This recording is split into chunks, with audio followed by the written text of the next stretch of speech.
Interesting thing ఏంటంటే నీ బాధని దిగమింగుకుని ఇవన్నీ చేస్తున్నావు.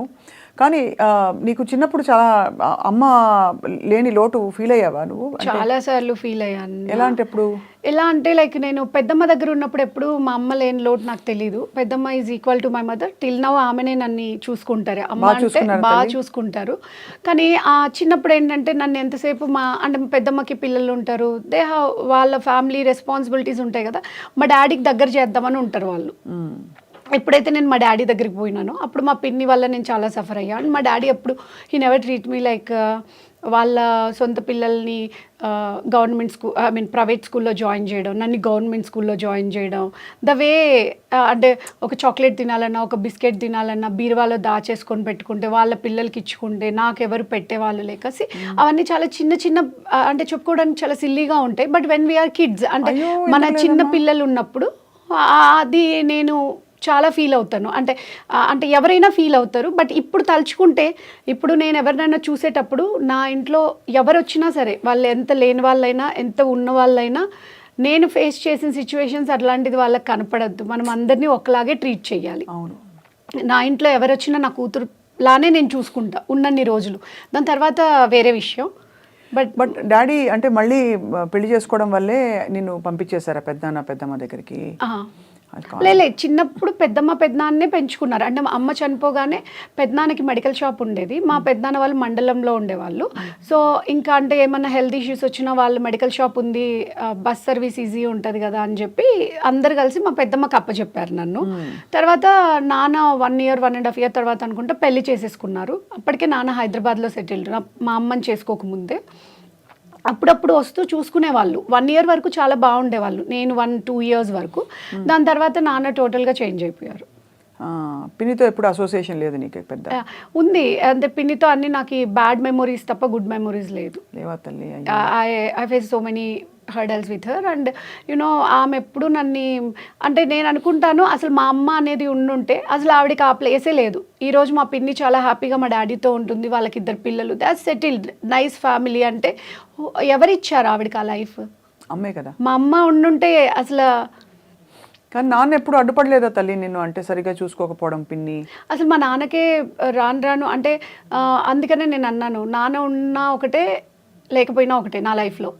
అమ్మ ఉంటే బిడ్డల్ని ఎలా అయినా పెంచుకుంటుంది. అంటే నేను చాలా మంది ఇప్పుడు ఎవరైనా ఆల్ ఆఫ్ సడన్ ఎవరైనా డెత్స్ చూసినప్పుడు హస్బెండ్ చనిపోయినప్పుడు నేను పెద్ద ఫీల్ అవ్వను. అమ్మ కూలి పని అయినా చేసుకొని బతుకుతుంది, బిడ్డల్ని పోషించుకుంటుంది, తనకున్నంతలో బిడ్డని ప్రేమగా పెంచుకుంటుంది. ఏ అమ్మ అయినా, కోటీశ్వరరాలైనా నిరుపేదైనా పెంచుకుంటుంది. కానీ father is not like that.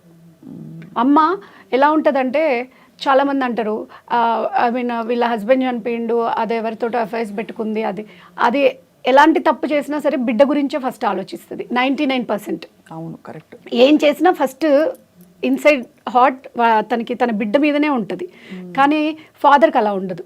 Father కొంతమంది ఫాదర్స్కి ఉంటుంది, కొంతమంది ఫాదర్స్కి ఉండదు. కరెక్ట్ తల్లి. సో మా ఫాదర్ యాక్చువల్లీ నేను నా పాప పుట్టినప్పుడు మా అమ్మ మళ్ళీ పుట్టింది నాన్న అని కాల్ చేశాను. తను రాలేదు చూడ్డానికి. ఇంకా అమ్మ పిన్ని ఎన్ని రోజులు అడ్డుకుంటుంది? తనకి రావాలని మనసు ఉంటే రావచ్చు కదా. He change totally. ఇప్పుడు అసలు కనెక్షన్ లేదా నాన్నతో? అంటే మేము ఆ తర్వాత ఒక 2-3 సార్లు లైక్ ఎవరిదో అంటే మాకు దగ్గర రిలేటివ్స్ కదా డాడీ వాళ్ళు, మేము ఆల్మోస్ట్ అంటే వాళ్ళ మదర్ అండ్ మా పెద్దమ్మ ఇంకో పెద్దమ్మ వాళ్ళిద్దరు కజిన్స్ అన్నట్టు, ఓన్ సిస్టర్స్. సో కలుస్తూ ఉంటాము. అంటే ఎప్పుడు కలవడం అంటే ఆయన ఎప్పుడు రారు, మా పిన్ని ఎవరిలో కలవదు మా రిలేటివ్స్లో. కానీ మధ్యలో ఎప్పుడైనా మా డాడీ వచ్చినప్పుడు అంటే ఎవరైనా చనిపోయినప్పుడు నేను వెళ్ళినప్పుడు ఆయన అప్పుడే వెళ్ళడము లేకపోతే నేను వెళ్ళడము. అంటే వి కాంట్ సీ, అంటే ఎదురు పడలేదు కానీ మీ నాన్న వచ్చాడు అని నాకు ఎవరైనా చెప్తే తెలుస్తుంది. సో అయితే చాలా కష్టం, ఎందుకంటే అమ్మ లేదు, అమ్మ వెళ్ళిపోయింది, నాన్న ఉన్నా కూడా పట్టించుకోలేదు. దాదాపు ఎంత పెదనాన్న పెద్దమ్మ బాగా చూసుకున్నా కూడా. కాకపోతే now I can feel that మా పెద్దనాన్న అంటే ఇప్పుడు మా పెద్దనాన్నకి నాకు ఏం రిలేషన్ లేదు. అంటే పెద్దనాన్న ఈజ్ లైక్ మా పెద్దమ్మ వాళ్ళ హస్బెండ్, అంటే ఇట్స్ లాంగ్ రిలేషన్. కానీ మా పెద్దనాన్న ఆల్వేస్ ఫీల్ హర్ లైక్ వాళ్ళ పిల్లల కంటే నన్ను ఎక్కువ చూసుకుంటారు. మా అక్క ఎంత బాగుండాలని కోరుకుంటాడో నన్ను ఇంకా బాగుండాలని కోరుకుంటాడు. ఎందుకంటే నేను చాలా టెన్షన్స్ పడుతుంటాను, అటు తిరుగుతాను. మా అక్క గవర్నమెంట్ జాబ్, మా అక్క సెక్యూర్గా ఉంటుంది, నేనే సెక్యూర్ లేకపోతే అన్ని ఖర్చు పెట్టేస్తే రేపు పొద్దున్న నేను ఎలా బతుకుతాను అంటే వాళ్ళకంటే, అంటే వాళ్ళు చాలా ఏజ్డ్. మా అమ్మ అందరికంటే చిన్నది, పెద్దమ్మ అందరికంటే పెద్దది. బట్ స్టిల్ మా నాన్న నన్ను మా పెద్దమ్మ కంటే ఎక్కువ ప్రేమగా చూసుకుంటాడు. చాలా గొప్ప విషయం అది. సో అది నేను లైఫ్లో చాలా హ్యాపీగా ఫీల్ అవుతాను. నాకు మా నాన్న ఒక్కరు లేకపోయి ఉండొచ్చు లైఫ్లో, బట్ నాకు చాలా దగ్గర నుంచి నేను ఆ ప్రేమని వెతుక్కుంటున్నాను, తీసుకుంటున్నాను. ఇప్పుడు నువ్వు ఒక్కదానివే ఉన్నావా తల్లి నిహారి అమ్మకి? నేను పుట్టిన వెంటనే అమ్మకి ఫిట్స్ వచ్చి బాలింతలో వస్తాయి కదా, అట్లా డెలివరీ టైంలో చనిపోయారు. ఎప్పుడైనా బాధ కలిగిందా? నేను పుట్టి అంటే చాలామందికి ఇలాంటి ఒక గిల్ట్ వేధిస్తుంది, తెలుస్తుంది. మనం పుట్టంగానే అమ్మ వెళ్ళిపోయిందంటే మనం ఎక్కడో తెలియకుండా సబ్కాన్షియస్గా బాధపడతాం. అయ్యో మనం పుట్టాం కాబట్టి వెళ్ళిపోయింది కదా అమ్మ అని. నాకు కూడా అనిపిస్తుంటుంది, ఎందుకంటే నేను ప్రెగ్నెంట్ డెలివరీ టైంలో అయ్యింది కదా, అసలు నేను పుట్టకపోయి ఉంటే మా అమ్మ బ్రతికేదేమో అనిపిస్తూ ఉంటుంది. But I can feel that, అంటే తన డెస్టినీ అంతవరకే ఉంది. తను నన్ను బయటకు పంపించింది, తను వెళ్ళిపోయింది. We need to accept the truth. But still ఎంత పాజిటివ్గా ఉన్నా సరే ఎప్పుడో ఒకసారి నైట్ 2 3 నిద్రలేని ఎప్పుడైనా ఏదైనా టైర్డ్ అయ్యి లేట్గా ఏదైనా ఎక్కడికైనా వెళ్ళి వచ్చినప్పుడు ఆ టైంలో చాలా గుర్తొస్తుంది. I need to hug and talk with her. అంటే నన్నుగా అంటే నేను ఎవరికి చెప్పుకోలేను కదా, ఎవరి దగ్గర ఉండలేను కదా అన్న ఫీలింగ్ వస్తుంది. But you know everything is a destiny, మనం ఏం చేయలేము. ఎలా సమాధాన పరుచుకున్నావు నీకు నువ్వు? అంటే ఇలా ఎందుకైంది, నాకే ఎందుకైంది అని అందరికీ ఎవరికి వాళ్ళకి అనిపిస్తుంది. ఎవరి జీవితం వాళ్ళకి ఇంపార్టెంట్ కాబట్టి. ఇంతకంటే తీవ్రమైన కష్టాలు చూసిన వాళ్ళు ఉంటారు, ఎందుకంటే అసలు కష్టం లేకుండా ఉన్నవాళ్ళు చిన్న కష్టాలతో బయటపడిపోయిన వాళ్ళు ఉంటారు. ఎవరికి వాళ్ళు వాళ్ళ జీవితంలో నాకు ఇలా ఎందుకైంది అని అనుకుంటారు. నీకు ఎప్పుడైనా అనిపించిందా? అక్క యూనో ఎవ్రీడే ఒక్కసారైనా అనిపిస్తుంది అక్క, ఎందుకు నాకు ఇన్ని ప్రాబ్లమ్స్ వస్తాయి మరి. ఇప్పుడు నేను ఏమనుకుంటున్నాను తెలుసా, నేను దేవుడికి చాలా ఇష్టం. దేవుడిని నేను మర్చిపోకుండా, అంటే ఒక్కరోజు హ్యాపీగా ఉన్నా దేవుడిని ఏమైనా మర్చిపోతానేమో అని ఏదో ఒక ప్రాబ్లం ఇస్తూ ఉంటాడేమో గుర్తుపెట్టుకోవడానికి. సో దేవుడికి నేను దగ్గరగా బ్రతుకుతున్నానులే ఈ ప్రాబ్లమ్స్ వల్ల అయినా అనుకుంటూ ఉంటాను. But at the same way ఏదైనా ప్రాబ్లం వచ్చినప్పుడు మనం హ్యూమన్సే కదక్క, మనం ఎంత హ్యాపీగా ఉంటాము, మేము సెటిల్ అయిపోయాము అన్నది ఎవరికీ ఉండదు లైఫ్లో. నేను అది నేర్చుకున్నాను, తెలుసుకున్నాను నా జీవితంలో. ఎంత పెద్ద కోటీశ్వరుడికైనా, ఎంత పెద్ద లేని వాళ్ళకైనా happiness it's end, we are safe అన్నది ఎవరికి ఉండదు. మనం పోయే వరకు ఏదో ఒకటి ఉంటుంది లైఫ్లో, ఏదో ఒక ప్రాబ్లం మనది కాకపోయినా పక్కన వాళ్ళదైనా మనం పెట్టుకొని బాధపడుతూ ఉంటాం. అది human nature. So sometimes I feel so bad when I'm sick. ఏదైనా బాగాలేనప్పుడు, ఈ మధ్య నాకు కొన్ని సర్జరీస్ అయ్యాయి, హెల్త్ బాగాలేనప్పుడు నేను ఏదో చేద్దామని చూసుకుంటున్నా.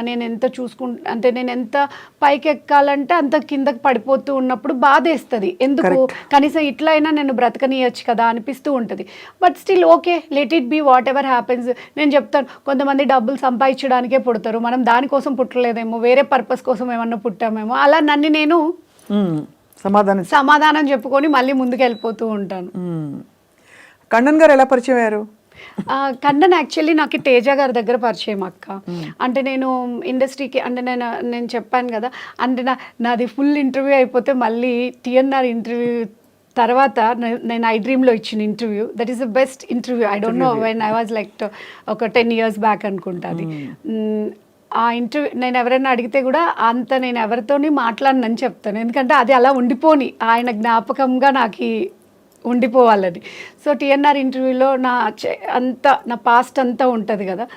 అంటే నేను హైదరాబాద్ వచ్చిన తర్వాత నేను యాంకర్గా ట్రై చేశాను, రియల్ ఎస్టేట్ జాబ్ చేశాను, వర్క్ చేశాను, అండ్ ఆర్టిస్ట్గా ట్రై చేస్తున్నప్పుడు. చూస్తే చిన్న పిల్లలా ఉన్నావు, అసలు ఏమన్నా అర్థమవుతుందా ఎవరికైనా చూస్తే? ఇన్ని ఉద్యోగాలు ట్రై చేసి ఇంత జీవితం ఉందా ఈ అమ్మాయికి అనిపిస్తుంది. కానీ కరెక్ట్, అవన్నీ జరిగాయి. అది నీ మనసు వల్ల, నీ చిన్నపిల్లతనం వాళ్ళ మొహంలో కనిపించిపోతూ ఉంటుంది. అందరూ అంటారు, నువ్వు నిజంగా ఇన్ని చేసావా, ఇలా చేసావా.